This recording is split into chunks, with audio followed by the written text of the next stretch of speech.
Welcome to the Jeff Knows Inc. Entrepreneurial Podcast with your host, Jeff Lopes. Jeff has over 2 decades experience as a serial entrepreneur, building brands like Mumola from his home basement to a multi-million-dollar global brand that has sold over 250,000 pairs of boxing gloves. Jeff's here to educate, guide, and drive you on the process of bringing your ideas and dreams to reality with the inspiring stories from some of the top business minds. Welcome to episode 106 of the Jeff Knows Inc. podcast. I'm your host, Jeff Lopes. Super excited to have on today Mike Mumola. Mike is a lawyer and entrepreneur, consultant, coach, mentor, public speaker, and absolutely loves jiu-jitsu. Great conversation, everyone. Sit back and enjoy. We are live on the Jeff Knows Inc. podcast. I'm your host, Jeff Lopes. Super excited to have on today Mike Mumola. How are you, brother? Fantastic. Good morning, Jeff. I appreciate you being on. For some reason, I thought Mike was on the West Coast, but he's on the East Coast. He's in New Jersey. So same time slot. Great to have him here. Mike's an entrepreneur, a lawyer. I mean, he has so many layers to a mentor, coach. We're going to go through quite a few of those today. I'm going to change it up today. I want to start off by, let's talk about Mike growing up. Where'd you grow up? How was your childhood? How many brothers, sisters you have? Let's talk there, and then we'll talk the journey on. So how was your childhood, and where'd you grow up, Mike? My childhood was amazing because I didn't know what I didn't know. I grew up in Trenton, New Jersey, single mother, 1 sister, younger sister. Mom was a workaholic by necessity, working 3 jobs at times. Dad left when I was about 3, never met him or that I remembered, went on the road to become a rock star. That's what he wanted to do. I guess he attained it to a certain degree. So mom was always working and, kind of grew up fast out of necessity. Yeah. Ended up, moving out of Trenton, eventually went and put myself into college, put myself through law school, and the rest is history. But, looking back at it now, people say, if you could change anything, what would you change? I really wouldn't change anything because I think so much of all of what I am today is a result of all of that, right? There was a lot of struggle. And I don't want to sugarcoat it. I know a lot of people have a lot more struggle, but there was a lot of struggle. And I see now that was the purpose of it, right? That was what was making me into whatever I needed to be to get to where I was going. I know it's always like that, right? Yeah. You look at your story or somebody's story, it always leads the trail of the path or whatever you want to call it. The breadcrumbs to who you are. You don't realize it when you're growing up, but those certain circumstances, certain adversaries, but kind of build who you are, build your character, build your strength and all that stuff. So I appreciate that. So your dad became do you have any contact with your dad or no? No, he passed away now. He passed away a few years ago. So we, he went on the road to, like I said, play music, and he opened for a lot of, pretty prestigious bands and things. And I never really got to know him too much. I apparently inherited music must be in the DNA because even before I was a teenager, I would write lyrics, and I still do that as a hobby. I've done some music and written some songs that have been published and released, but really didn't get to know him until I think he came back when I was about 10 years old, just long enough to cause more interesting events, and then he was gone again. And he since has passed away. But, looking back now at all of that, I realized he was dealing with his own things. And that's what you start to learn about people, right? As a child, you kind of harbor, you don't understand, then you harbor this animosity and you start to, get upset about certain things. And I think not just as a child, even as young, even as adolescents, young people and adults, we do that until we get to the point where we try to understand, that they're struggling too. People are struggling in their own way.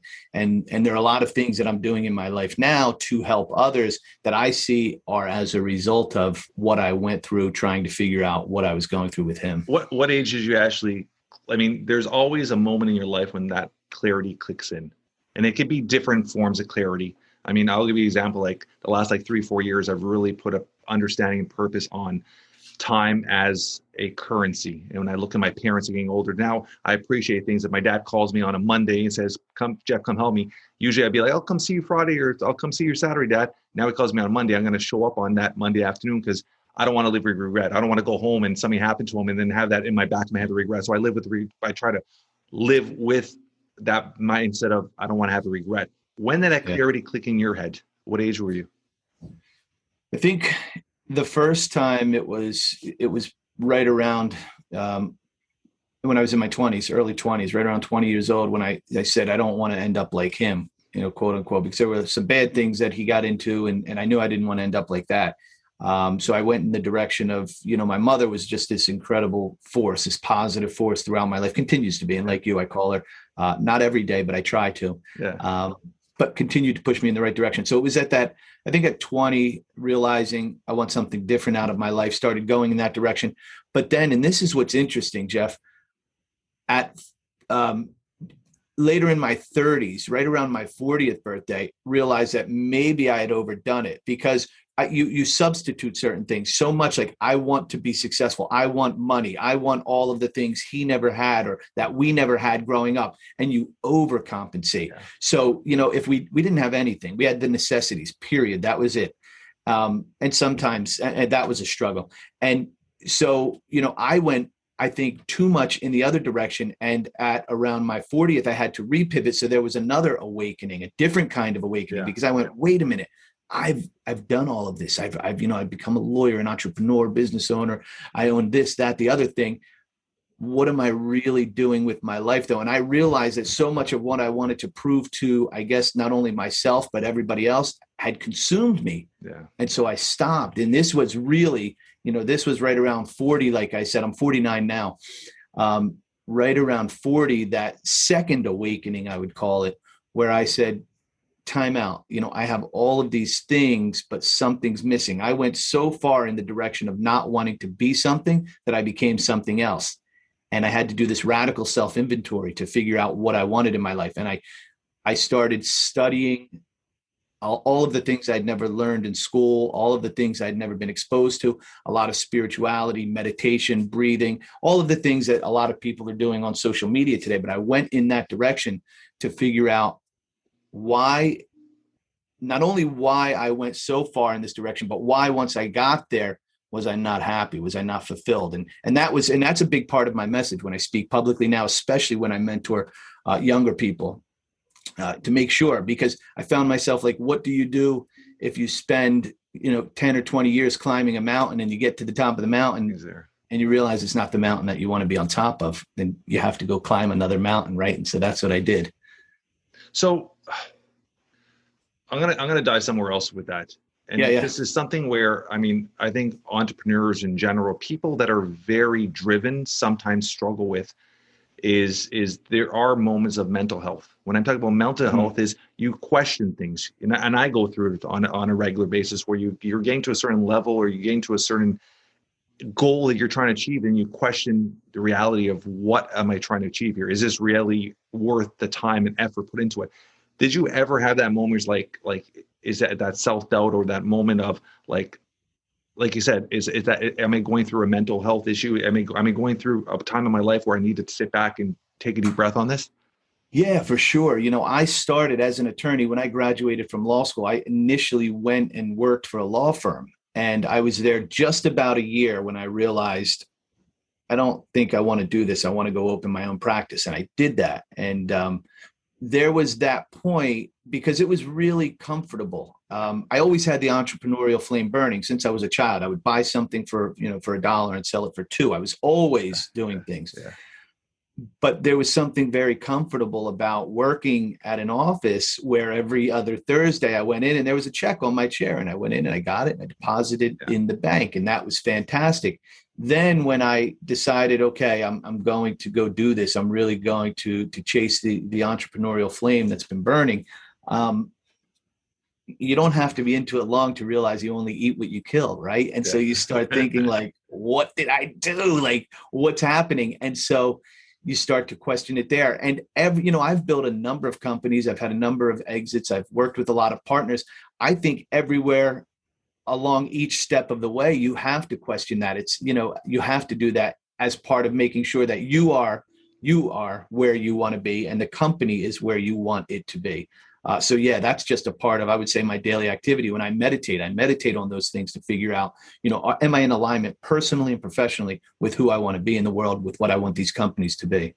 So with your law practice, what form of law were you practicing, or are you still practicing law? Yeah, so we opened a practice in New Jersey just about 19 years ago, 18 years ago, and it's a general practice firm. So we do a little bit of everything. It's still thriving. We have a team of attorneys there, and they do, like I said, just about every area of law. I initially did criminal work, and then I transferred over to personal injury, which I still help with on some of the bigger cases up until recently. As of a few years ago, I transferred a lot of that work, just about all of the work, to the other partners there and the younger associates, saying, I've rowed the boat long enough. You guys can row, and I'll show you what direction to go. I'll be the rudder. So I still oversee, still help with business management and things, but a lot of what I do now is just focused on the other companies that I own and the things that I'm doing personally with my brand. Okay, let's talk about a couple of the other companies. Esports. When did you get into esports, and how impactfully, like how crazy is that industry getting right now? It's amazing. It really is. So just about 2 years ago, we own a company called Media Abundance, and it's based out of New York City. And one of the verticals in Media Abundance is traditional sports. One of my partners is a sports agent. And so obviously we were exploring other verticals and building out different industries and departments. And one opportunity came to us, which was esports, through someone that we had met. And candidly, Jeff, I did not know much about esports 2 years ago. And we sat through some meetings, and there was a lot of information, a lot of statistics. But the one that stuck out to me was, at that time, Tiger Woods won the Masters, and he got paid $2.5 million. And the kid that won the Fortnite tournament got paid $3 million. And that clicked, right? You see which direction it's going. And so it's so crazy, huh? It's crazy. And that was before COVID. And this is, and then COVID sell just stadiums. They sell stadiums for the World Championships. It's crazy. There's more viewership for, NBA 2K than the playoffs and things. It's amazing. And if I gave you the numbers, they're staggering. So when I heard the amount of people that are not only playing, but watching, I don't think a lot of people realize how many people are watching around the world at any given moment, esports, and a variety, right? There are a lot of them. And so this opportunity was brought to us. I dove headfirst into it, and it's incredible what's going on. So, we host approximately 100 esports tournaments per year around the world, and we get competitors from every country. It's pretty amazing. So do you guys own colleges. Do you guys own a teams, or you guys just tournament? So you run the tournaments? Yeah. And we, we're in 200 colleges and universities. We're in over 1 million luxury hotel rooms, airports, where we have the exclusive television and streaming rights in China, throughout mainland China and Asia. So it's pretty exciting. And the numbers, like you said, are staggering. There are a few industries right now that are at the pinnacle, and esports is one of them. And, a big part of that, as you probably know, was a result of COVID, when everything shut down and nobody was playing traditional sports. A lot of the eyeballs, a lot of the money transferred over to esports because it's COVID proof. They're playing from their homes. And so it just really amplified everything that was happening. But yeah, that's where it's at. And, it's the future of sports for sure. And it's crazy is how you see a lot of the athletes getting behind it, and they're doing their own Twitch channels, and they all game. And it's crazy, right? They have their followings watching them.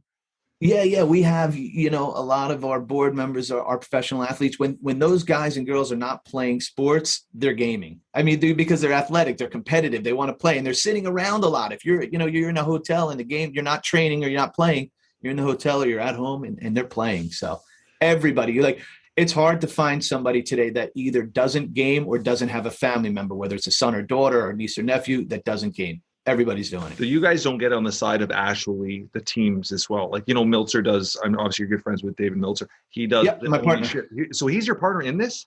Yeah. But he owns teams as well, I thought. Yep. So it's different. He's our lead advisor for a lot of this stuff. Oh, very cool. Very, very, very, very, very, very cool.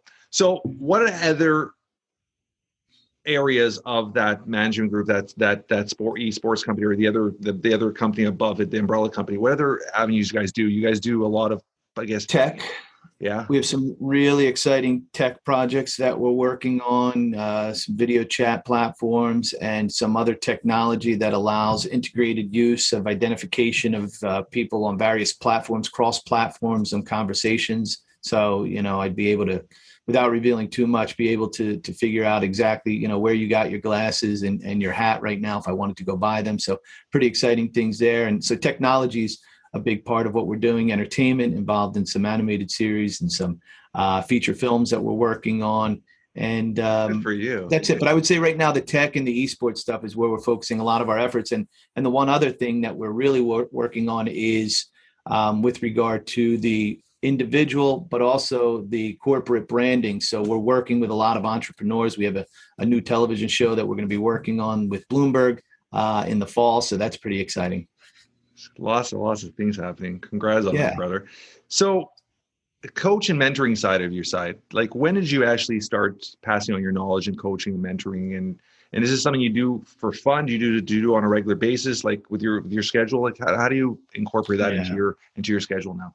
Because that takes a lot of time, right? Especially when you have young entrepreneurs. Like we talked prior to going on air. Like I've done it and I'm still doing it. And it's draining, right? It's draining. It takes a lot of time, especially if you actually want them to succeed well. Yeah, absolutely. I mean, looking back, I've always done it. Anytime I had information that I could impart on somebody else, I would be the kind of guy to reach out and say, "Hey, Jeff, I see what you're up to. Have you considered this?" Just give, right? That's the way we operate in this universe.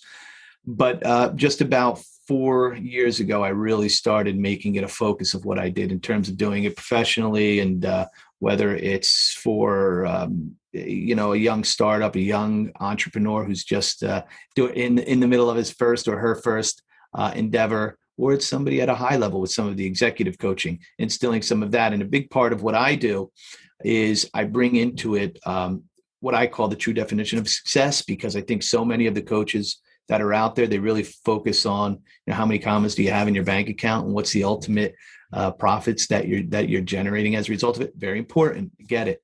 But like I said, through my journey, I found that wasn't it. I had all the money, I had all the assets, the boats, the cars, the houses, blah blah blah.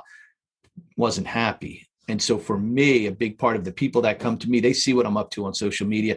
They see what I'm doing in the world. And that's part of what they want. They want that feeling of happiness, of success, more than just in the business sense. In a couple of words, how would you describe happiness and success? Oh, man. So with regard to happiness, it's, you had a big smile when I said that. Yeah. It's being present in the moment, enjoying what you're doing. Awesome. And I think a lot of people aren't happy because they do things as a precursor to get to happiness. Yeah. Like, if I do this, I will be happy. Then when I make $1 million, I'll be happy. Once I close this deal, then I'll be happy. But if the deal doesn't close, then I won't be happy. So you start to try and remove those conditions of happiness, I call it, and just be enjoying the moment, like being here now. Like Thich Nhat Hanh said, if you're into meditation, think like be here now, enjoy this, like what we're doing right now. That's a big part of happiness.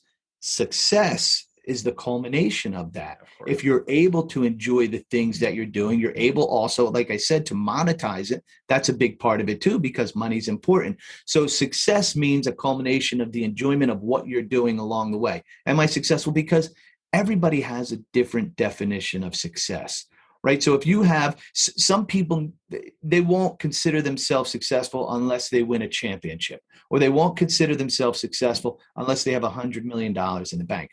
Others, if they go to work as a teacher and they do a good job and they get that one student who wasn't paying attention, get them not only to pay attention, but can teach them something that maybe they're really interested in and change their life that way, and that teacher comes home happy, then that's true success. So it comes from, you have to do a lot of radical self-inventory, figuring out what your definition is, figuring out what your purpose is on the planet, and making sure that your actions and your words align with that, so it brings you to not only that happiness throughout the way, but the success at the end of it. I love that. I'm going to ask you a question. There's a lot of people you always hear, like, it's always, especially with social media, it's always this, my purpose, my purpose, my purpose. I'm a strong believer that your purpose changes drastically as you develop, but I also believe that you could have so many different purposes at one time. Purpose could be my son to run now. Another purpose could be my business. Another purpose is keeping my relationship strong with my wife. Do you believe that you could focus on more than one purpose at one time? Yeah, it's a great question. Yes, but it depends on, like you said, where you have to be. I think that the the trick to being successful and achieving your purpose is to make sure that you're fully engaged with that purpose at that moment. Yeah. Like if I'm about to swing at this pitch, but I'm thinking, you know what, if I transferred some of my Bitcoin into this account and I can avoid doing this and that, I'm probably not going to hit the ball. So yes, I think we all have a lot of different purposes. You may have some purposes, and you should have, that are more than others in life, like being a good father, and teaching your children well. But another purpose may be, like you said, it may be some of these other things. So yes, I think that we all have, or we should have, many purposes. We might have one that we consider, or two, or however many that are closer to our core, like our true purpose. Like my purpose in life is to make a lot of people happy, or to do this or to do that. Yeah. And we can stay focused. If we can stay focused on them while we're doing them, then I think we increase the likelihood that we'll succeed at them. I'm going to go a lot of different directions with this conversation. Ooh. Let's dive into BJJ, Brazilian Jiu-Jitsu. When did you get into it? What age were you? Are you still actively doing it? I will be doing it in 1.5 hours. Awesome. Okay. Yes. Okay. When did you start it? I started 7 years ago. I finished building my dream home, and that took up physically building my dream home. I was the contractor, so I went out and hired the subcontractors. I wanted to be hands-on. And so that took up, you know what that's like, right? So we did that. It's so crazy, Mike, when it comes to things for myself, I love doing stuff myself. I just build a kitchen in my basement still, because I just love the physically. People are like, why are you doing this? Why are you wasting time? Because to me, it's almost like it's a form of meditation, just going there and just using your hands and being creative. Is something I saw my dad do growing up. So it's like, even though I don't need to do it, I want to do it. So it makes it so much more enjoyable. I won't do it for other people, but I'll do it for myself. Yeah, likewise. And it's and that's exactly it. I wanted to, that was bucket list. I was about to say, that's your inner Portuguese there happening. Yeah, that's it. It's coming out. I'm manifesting that. So we did that. So I said, I told my wife, as soon as I finish this, I'd always trained my whole life. I was always involved in combat sports, whether it's Taekwondo, various forms of karate, Kung Fu, boxing, and things. Yeah. But I said, I want to do something else to stay in shape. So when I finished building the house, I went out and looked around and realized, UFC, very prominent at that time, and still is, and realized I had no ground game. So let me check out this jiu-jitsu thing. Let's see what it's all about. And as luck would have it, there's a guy by the name of Ricardo Almeida, who's a legendary jiu-jitsu. He's not too bad, huh? He's not too bad. He's right in Central Jersey where I was located, literally, 10 minutes from one of my offices. Yeah. And so I went over, signed up, and instantly fell in love. And so, still train, partners with Ricardo, doing various things. And you are. It's just an incredible opportunity and way, like we call it, a way of life. Yeah. He's got some of the greatest fighters in the world in there. And that's great. He had a good run for himself. He was a very talented athlete, right? Yeah. Yeah. Yeah. Just an amazing human being. He's as great of an athlete as he is, he's that great or more of a person when you get to know him. He's incredible. And what he's built in the community is, not just that he has 6 of the top UFC and MMA fighters in the world, but when you see him take children that are struggling with being bullied and build that confidence so that they can confidently walk into school and not only stand there proud and confident, but handle themselves if they need to, that's another level of just like, wow, there's something magical happening here. And that's what the community is all about. Worst injury you've had so far, and you've had to have injuries, because I did BJJ for 6 years and you haven't, huh? Knock on wood, no. Good for you. Maybe a knee. I think a knee. I tweaked a knee once, but nothing major at all. Just sat it out for a few days. I've done some form of combat sports my whole life too. Like I did kickboxing, I did boxing, I did everything. And then when I started BJJ, I transferred more into the grappling side. For some reason, I like not being choked by a gi all the time. So I was doing more of the grappling. And my 6th week doing it, I got a knee on belly and a guy bruised my sternum and I couldn't lie in bed for like 6 weeks. That was my first injury. I've had broken fingers. That hurts. But the problem is I was doing it. I loved it. It was these little nagging injuries we're getting, because you end up rolling with like some 18-year-old farm boy that doesn't know stop. And then you're like, by the time you're done, you get home and you're like, you got to go to the office next day and you're bruised and beat up, knees, and your inner thighs are bruised. Your inner, like from all the passing, like you're destroyed. And I was like, my body can't take this. So good for you. Yeah, no, I've been fortunate so far. Good for you. Good for you. So the music, you said you still write. Yeah. Is this something that is like a passion? Is there anything Hobby in your at head, this point. hobby? Would you ever get back into it in a way where later on to do it? Like, so, okay. Did you write any songs for any actual like big recordings or anything like that? Or Yeah, not it depends on how you define big. I wrote the song that became the soundtrack for the Italian version of Survivor. If you know the reality show Survivor, yeah, that's pretty Italy big. and Europe had one, so I wrote that. I wrote a few others that they pretty much before electronic dance music. EDM was EDM. It was just dance music, and Yeah. wrote some things for some artists that were out in clubs. Yeah, that became pretty big, but probably nothing that would really stand out to you. And then some other things that never went anywhere other than, regional successes in bars and different things. Was there But a it time in really your is, life you thought you would continue that further, or it was always no, a passion hobby? yeah, more of a hobby throughout. And that's the interesting thing. Like it's nice that you want to have a hobby that you can make money at, which is nice. But, at the point that it becomes more than that and you're relying on it to pay your mortgage and everything, it changes the dynamic of what you're doing, whether it's music or something else. And it creates that added level of pressure. And in a lot of ways, it takes the pleasure out of something. Yeah. So I never wanted to take the pleasure out of it. I always wanted it to be a place that I can go to and just get lost. And as soon as when we have to pay for this with this, then it takes some of that away. So no, never anything more than really just a hobby and, make some money at it, but nothing that I ever had to rely on and nothing ever that I thought I'd want to take much further. So you've been married 19 years to going on 19 going on to 19 November. Okay. So we're going on to 18 September. So where'd you meet your wife? College, Rutgers University. College in New Jersey. And Rutgers University. Did David Meltzer go there? No, he went to Tulane. Tulane. Okay. Yeah. So almost 19 years later, what does your wife mean to you? What does she mean to you? Man, I could go on for a long time. And it sounds so cliche, but really everything. Yeah. I see so much of life in her when I look at her, when she laughs, when she cries, when she does something great, when she doesn't.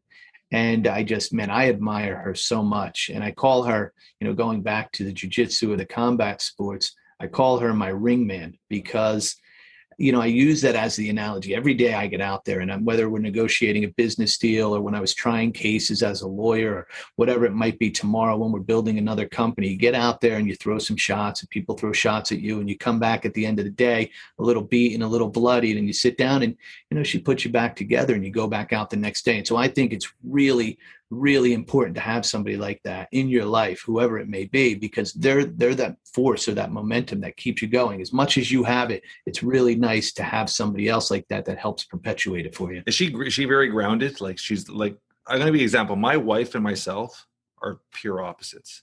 My wife needs, and I appreciate that. She needs her independence. She needs her 9-to-5 job. She would never work for me. I've tried plenty of times.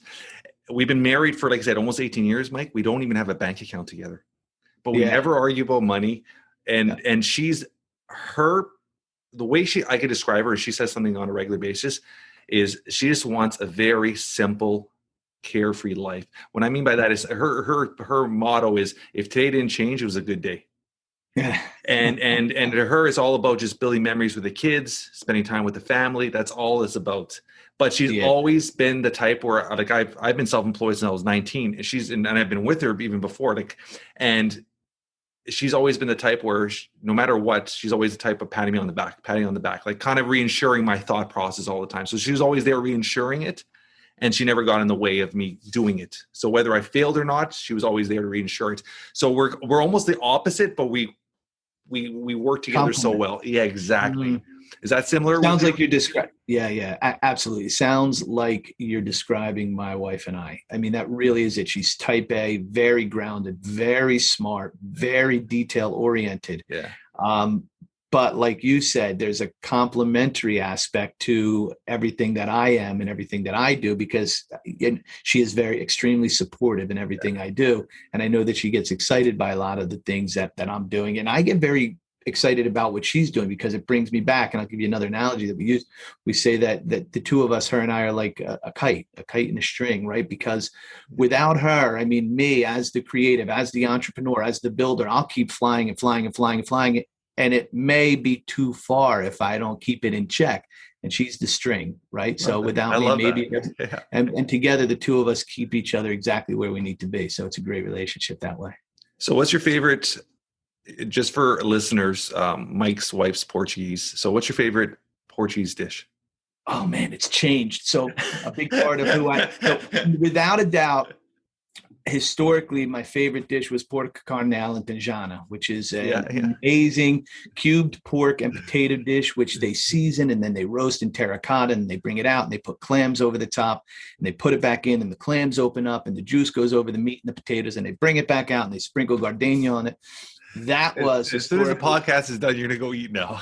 I'm starving. But here's the thing. So my wife and I both, as part of, who we are and what we've been doing, this journey that we've been on, we've really become vegetarian or at least pescatarian over the last 5 years. Yeah. So I cut out just about all of the meat. So that, to answer your question, truthfully, that's probably still my favorite Portuguese dish, but I haven't had it in a long time.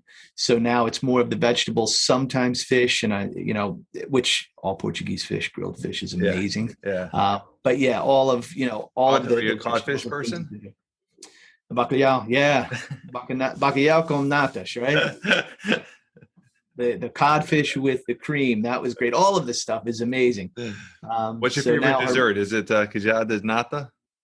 No, there's something that my wife makes called serradora. You familiar with that one? Yeah. So they take the Valacha Maria, which are these vanilla wafer cookies. Yeah. I told you, man, I really know the Portuguese culture, right? You take these Valacha Maria cookies, you crumble them up so they look like sawdust, and you make a homemade type of whipped cream. Yeah. And then they layer it, and that's my favorite. And then it's the pastelas natas and some other things. You didn't think you were going to get the serradora today, did you? This is awesome. Meeting, obviously, being married to a Portuguese wife and learning the culture, learning the language, I'm sure has really helped in transition into the BJJ world as well. Yeah, for sure. All Brazilian and Portuguese, yeah. Public speaking, when did you really get into that? Do you do that on a regular basis? Obviously, 2020 has kind of stopped that a bit. Yeah, so I started when I initially went into college. I didn't go to college because I wanted to go to college. I went to college because I promised my mother that I would take at least one semester of college. And so I went in looking for what I thought would be the easiest courses. And some of them were acting courses. And so I started with some acting classes, which obviously had some public speaking elements to them. And I instantly fell in love with that. So then I got my degree in theater and began different things along that path, and ultimately started doing more and more of it professionally. But going back as far as I can remember, I worked my way through college and law school as an MC with the microphone in the nightclubs throughout New York City and New Jersey. So I was always speaking in public. My wife teases me. She, as long as I've known her, she said, "You've always done that." So, but now I do it obviously more in a professional context on stage at different seminars and different webinars and different things that we're having. We're going out this week to we were up in North Jersey last week. We're up in New York. We're back down in Florida this week. So any opportunity that we get out there now speaking, about being an entrepreneur, different topics that involve that. So for somebody who didn't want to go to college, how did you transition into law? That's a big commitment. Like you're going from I don't want to do it to next 6-7 years of my life, I'm committing to something.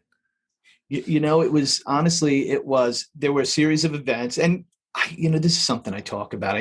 You talk about purpose. I think we all want to find our purpose or, go after. I think a lot of times our purpose is there and it finds us. And, a lot of times we want to find success, but success finds us. Yeah. We don't know it. We don't know that we're being pulled along. We think that we're in control, but you're going where you're supposed to go, right? There's there's something bigger happening around here that we haven't figured out yet.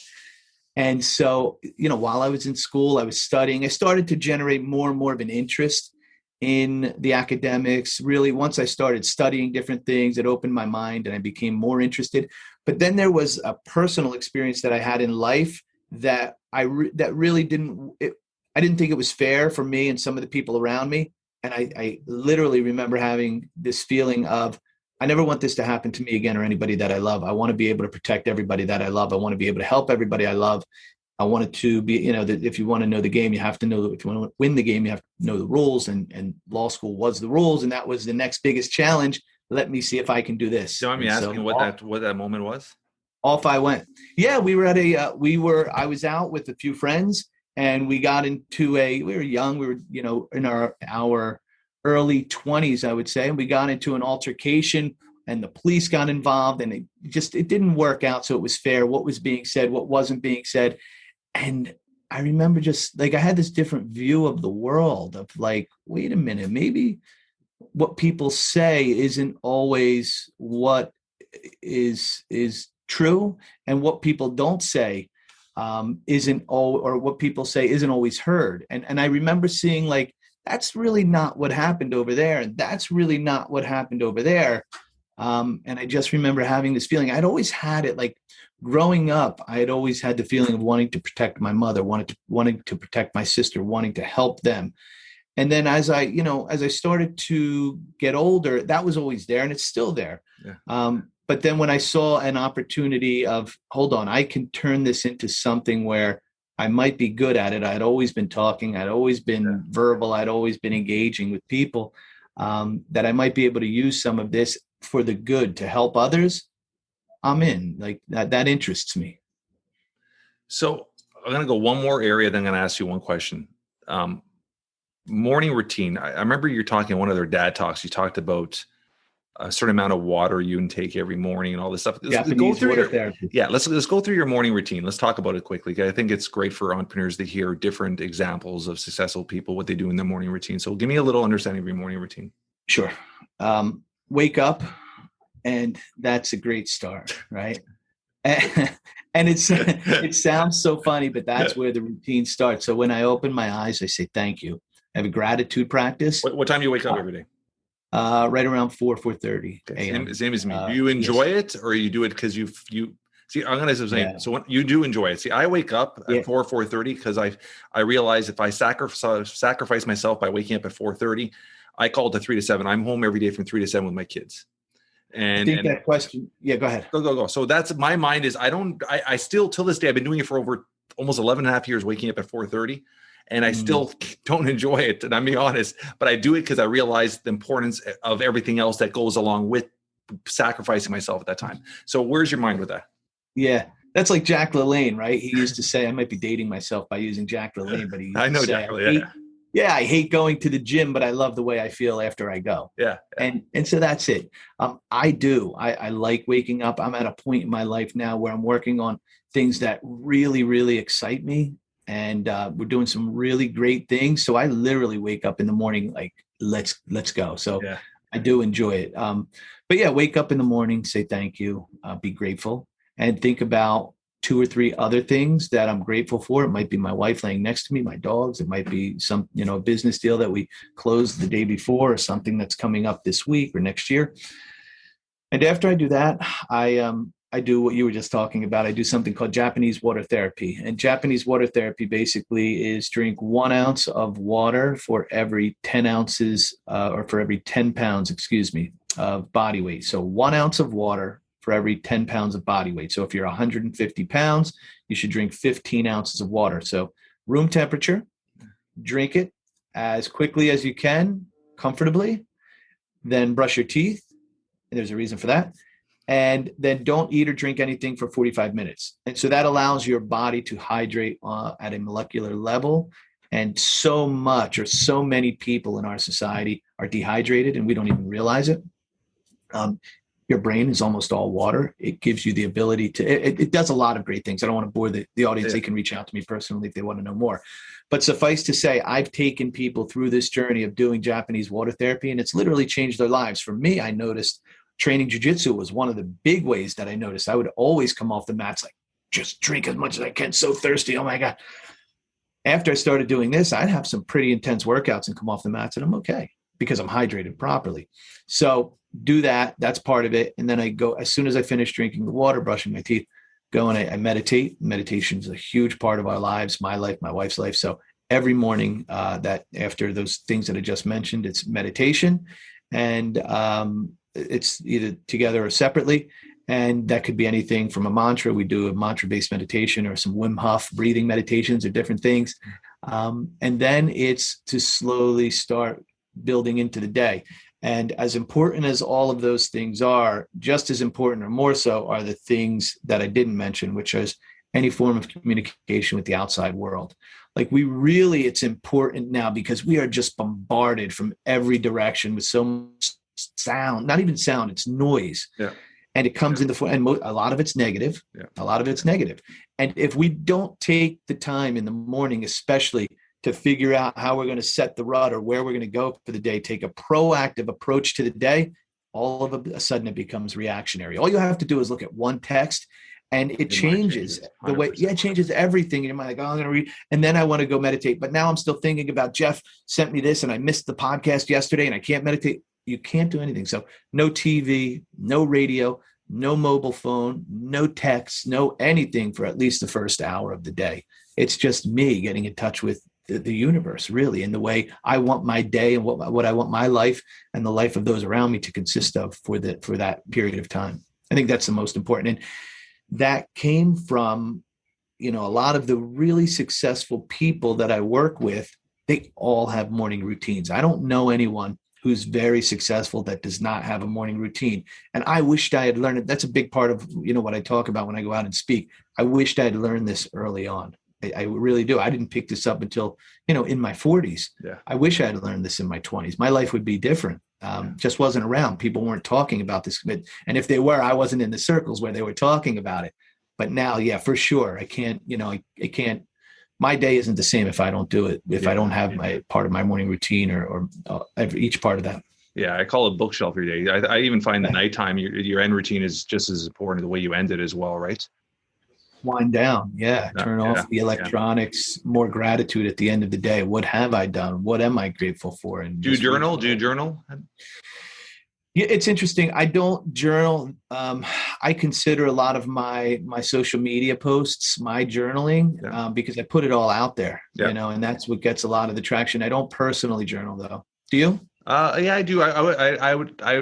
There was a period I was doing a lot more. Now life is, with the podcast, with the books, with the coaching, too busy. Life's busy with the kids and all that stuff, and we're always doing stuff with the kids. So, but at least I would say 3 to 4 times a week, or if something's in my head that's bothering me, I just like writing it down. And in my head, and then I look back, or if I really want something set, like a goal, I'll write it down. And then I could look back in a week from now, hey, and then it kind of, it gives me a little, almost like accountability. Like, are you getting it done? Are you still in that spot? So I use it more of accountability than anything. But I do find the nighttime is I have to, like, I was a type, there was moments where exactly what you said, it'd be like 10 at night and I'm up at 4:30 and I'd be like, checking my things. And then I would get that one email or that one text and be like, then I wouldn't fall asleep for 2-3 hours. So now 8:30, 8:45, I'm done with social media. I'm done with everything. I shut it down and I'm done. And then also what I do is I called it, like I said, I called it 3 to 7. From 3 to 7 and with my family, I'm present. So I'm with my family. You see my post, I'm riding my bike with my kids. I'm present. The phone's off for those 3 hours. And we have dinner. Monday to Friday is non-negotiable. We have dinner together. And we've been doing that for 11 and a half years. We have dinner together. And I've done this from such a young age. And why I've done this, and it's something me and my wife intentionally did, where we thought, if we have this safe haven, this open discussion spot where every night for that 45 minutes or half an hour, we're talking, it'll grow on the kids. It'll be part of them. And we've done that from day one with our kids. And now my daughter's 14 in high school. She's sitting down telling us things that most 14-year-old girls wouldn't be telling their parents about their friends. She has this open dialogue because she has that safe haven. So we've done that on purpose and it's worked. We've built this trust factor with our kids, where dinner time is just a relaxed time. We could all talk about our days, good, bad, and all that stuff. So dinner time is very important in our family. Sitting down and just having a meal together kind of thing. Congrats. That sounds amazing, man. I am going to ask you 2 questions, and we're going to wrap it up. Superpower. If you had one superpower, what would it be? Forgiveness. Forgiveness. I think that's not a superpower. That's something you probably already do have. Do you have that? What's that? Superpower. I mean, do you have forgiveness? Do you do that? It's the ability to forgive others. Yeah. Man. And it's hard. I went through life early on where I didn't have that. I held on to it. It's like everybody says, it's like drinking poison and hoping the other person dies. that real ability to flex that muscle and forgive people, it's something that's often hard, but it's something that's, I think, extremely rewarding. So yeah, that's one of my, even my partners, they say, man, how do they did this? And I'm like, well, it's okay. This will happen, but that's okay. So yeah. Yeah. I think it's important where a lot of my mindset too, Mike, is I'd really never try to drool on the past. As minute has passed you can't change it. You let it in, learn from it, and move on. And I think that's a big part of forgiveness, right? Is understanding, like, I mean, you could forgive somebody and not put them back in your life, but you forgive them for what you do and you move on, right? Yeah. Are one of my favorite things to think about, Jeff, to keep in mind with regard to that is very often we forgive people not because they deserve it, because we deserve it. I love that. In a few words, if something were to happen to you today, how would you want to be remembered or described by your loved ones? Yeah, I think about this a lot. It really kind of dictates what I do every day. And I just want to make sure that I touch the lives of everyone that I care about, and even people that I don't know, in a very positive way. I want to know that I left the world a better place than I found it. And I want to make sure that the people that are a part of my life in any way, from the most intimate to the most remote, that their lives have been improved, even by knowing me for a second. That's my goal. Love it. We're going to end it right there. I appreciate this so much. Great conversation. Thank you for doing this today. Anything you want to leave with our audience before we head out? No, if they have any questions, they want to follow up, let them know where to find me. Happy to help. I appreciate you, everything that you're doing in the world. I'd love to come back. So thank you. Muito obrigado. Até logo. I love it. Thank you, brother. Thank you. That's a wrap for today. I want to thank our guest, Mike, for taking time out of his busy schedule to be a guest on the Jeff Knows Inc. podcast. Great conversation today. If you guys enjoyed it as much as I did, please spread the word. Tell your friends, tell your family. Leave a review. 5 stars will be absolutely amazing. We love spending time reading the reviews. Until next week, guys, keep moving forward.